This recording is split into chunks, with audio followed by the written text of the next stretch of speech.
मैं आज आपको बताने जा रहा हूँ कि मैं सहजनवा में जब एसडीएम था, उस समय चूँकि सहजनवा में मेरा जब ट्रांसफ़र हुआ था, सहजनवा में तहसील नहीं थी, तहसील भवन नहीं था और एक कोई मॉडल स्कूल या प्राइमरी स्कूल का भवन था, उस भवन में एसडीएम का ऑफ़िस होता था। मैं उसी में बैठ के ऑफ़िस चलाता था। शासन से निर्देश हुआ कि साहब तहसील के लिए ज़मीन चाहिए सहजनवा टाउन में, लेकिन वहाँ कोई सरकारी ज़मीन थी नहीं और कोई प्राइवेट आदमी देने को तैयार नहीं था। एक छोटा सा खलिहान के रूप में ज़मीन थी जिस पे अवैध कब्जा था। तो मैंने पता किया और उस ज़मीन को खाली करवा के उसके आसपास की ज़मीन को पैमाइश करा के मैंने जो लोगों की ज़मीन थी उनको और ज़मीन दिलवाई। मैंने एक्सचेंज करके ज़मीन तहसील की ज़मीन एक्वायर कराई और वहाँ पे तहसील का निर्माण मेरे समय शुरू हुआ। तहसील सहजनवा में जो एक घटना मैं आपको बताने जा रहा हूँ वो इम्पॉर्टेंट है कि जो गीडा वहाँ जो गोरखपुर के रहने वाले हैं वो जानते होंगे कि गोरखपुर इंडस्ट्रियल डेवलपमेंट कॉरपोरेशन नाम से जैसे नोएडा बना वैसे ही गोरखपुर में बना। वो मैं उस समय एसडीएम सहजनवा था और मेरी जिम्मेदारी थी कि गीडा के लिए जितनी ज़मीन हो सके, काफ़ी हज़ारों एकड़ ज़मीन किसानों से ली जाए, एक्वायर की जाए।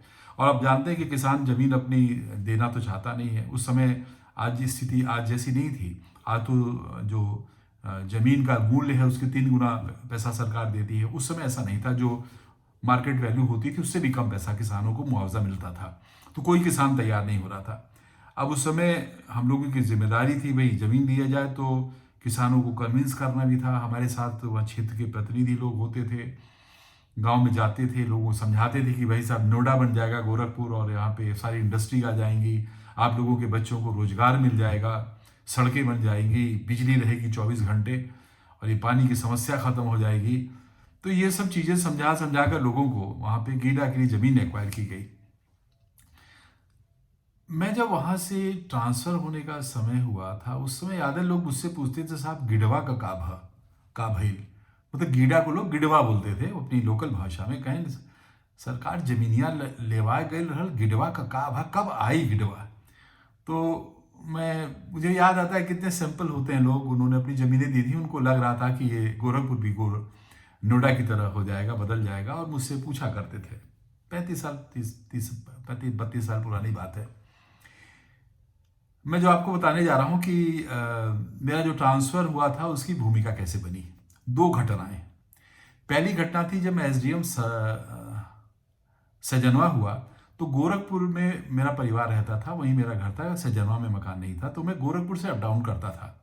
गोरखपुर के बगल में नेपाल बॉर्डर था और नेपाल बॉर्डर से इंडिया से गल्ले के अलावा डीजल पेट्रोल स्मगल होता था नेपाल में। नेपाल में उसका रेट बहुत हाई था, इंडिया में सस्ता था, जो कि सब्सिडाइज है सब। तो ये एक समय होता था जिस समय इस तरीके का स्मगल होता था, वहाँ पे डिमांड होती थी नेपाल में और गोरखपुर में भी, यूपी में रहती थी। तो कोशिश की जाती थी कि इस प्रकार से स्मगलिंग ना हो, तो पेट्रोल पंपों में बड़ा अंकुश होता लगाया जाता था। पेट्रोल पंप को निर्देशित कर दिया जाता था कि आप एक किसान को उसका कार्ड देखकर और 20 लीटर या 25 लीटर से ज़्यादा डीजल नहीं देंगे, ड्रमों में आप भर भर के डीजल नहीं देंगे, ट्रकों में, टैंकरों में नहीं देंगे। तो इस तरीके के आदेश पेट्रोल पंप के थे। लेकिन लोकल दबाव में या पेट्रोल पंप वाले उसमें इन्वॉल्व रहते हो, ये डीजल की स्मगलिंग रुक नहीं पा रही थी। मैं गोरखपुर से सुबह जा रहा था सहजनवा के लिए। रास्ते में मैंने देखा कि एक ट्रैक्टर पे 10-12 ड्रम 200 लीटर वाले भरे हुए जा रहे हैं। तो मैंने कहा इतने ज़्यादा टैंकर ये पेट्रोल पंप से जा रहे हैं, मुझे शंका हुई। मैंने गाड़ी दौड़ा के उसको रोका, तो उसमें से जब चेक करवाया तो उसमें सारे टैंकर्स जो थे, ड्रम थे, सारे में डीजल भरा हुआ था, लगभग 12 ड्रम में। तो मैंने ट्रक को वहाँ किनारे खड़ा कराया, ट्रैक्टर को, और मैं जिस पेट्रोल पंप पे से ये भरा गया था उस पेट्रोल पंप पे पहुंचा। अंदर जो आदमी था वो शीशे का उसका ऐसा कमरा था पेट्रोल पंप वाले का, वो अंदर बैठा हुआ था। मैंने उससे बताया, उससे मुझे देखा, मेरी गाड़ी देखी, मेरे साथ गनर थे सब। उसने दरवाज़ा नहीं खोला। मैंने कहा दरवाज़ा खोलो, तुमने इस आदमी को क्यों दिया? वो दरवाज़ा नहीं खोला।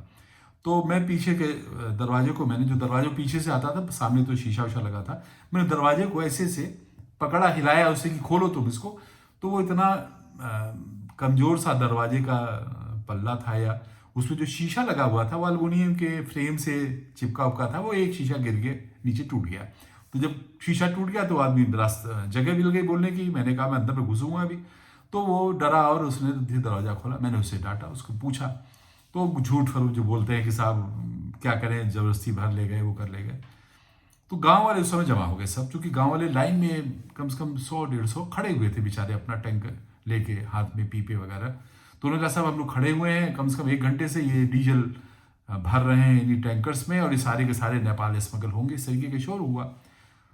तो मैंने उसको नोट किया, मैंने कहा इतना नहीं दोगे, अभी नोट करके मैं चला गया आगे। फिर मैंने सोचा कि ये यहाँ हो रहा और जगह भी हो रहा होगा, तो और भी चेकिंग की जाए।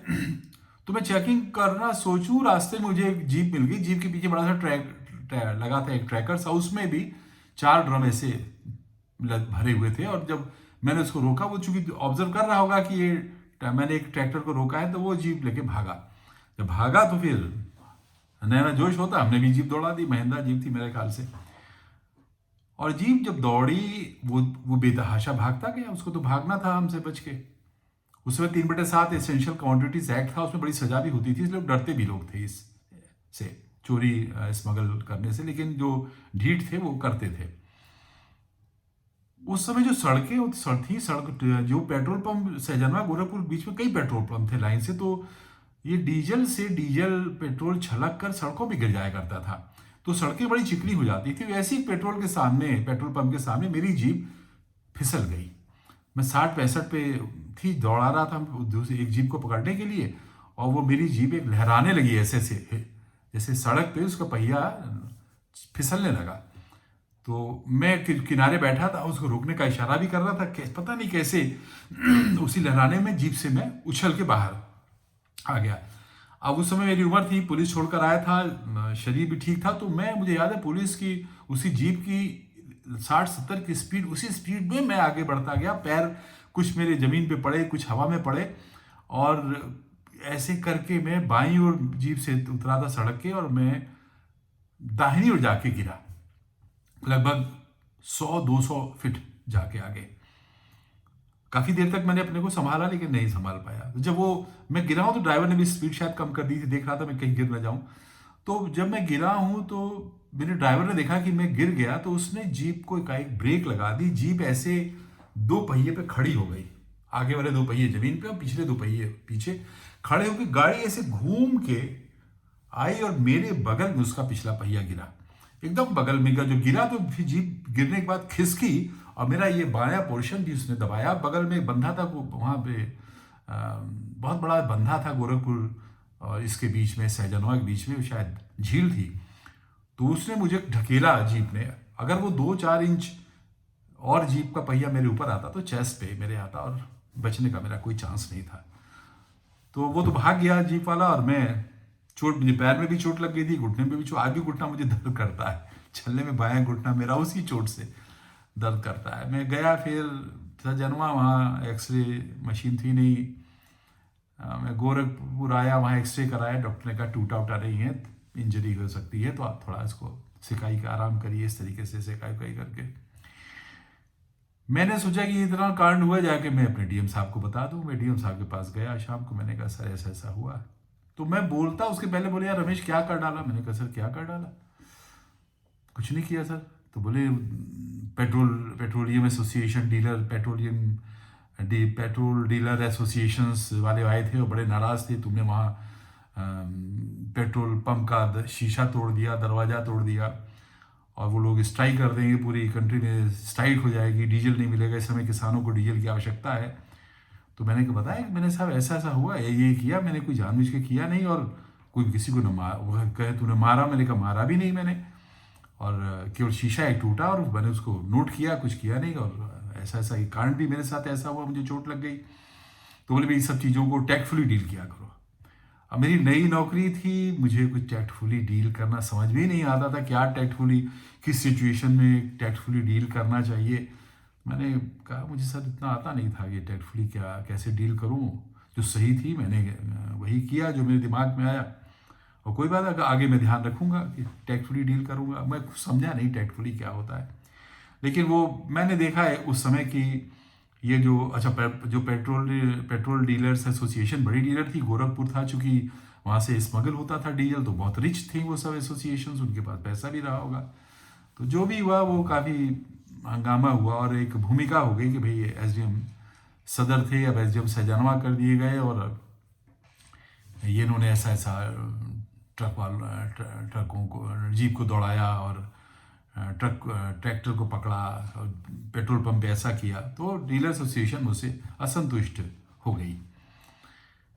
अब ये तो एक घटना घटित हुई, एक दूसरी घटना और थी जो इमीडिएट कारण थी, मैं उसको अगले एपिसोड में आपको बताता हूं कि ये अभी तो डीलर एसोसिएशन, उस समय मैंने ये आपको जो बता रहा था कि किस तरीके से जब एसोसिएशन मजबूत होती है तो पॉलिटिशियन भी उनके साथ हो जाते हैं, वो लोग इलेक्शन में फंडिंग करते हैं, उनका प्रचार करते हैं, तो पॉलिटिशियन भी बोलते हैं। तो ऐसी स्थिति में जो हमारे बॉस होते हैं, जब देखते हैं कि पॉलिटिशियन भी और पब्लिक भी या बड़े लोग भी एक साथ हो गए, तो अपने सबॉर्डिनेट को प्रोटेक्ट नहीं कर पाते हैं, उसको मॉरल बूस्टिंग नहीं कर पाते हैं, उसको पेसिफाई करते हैं।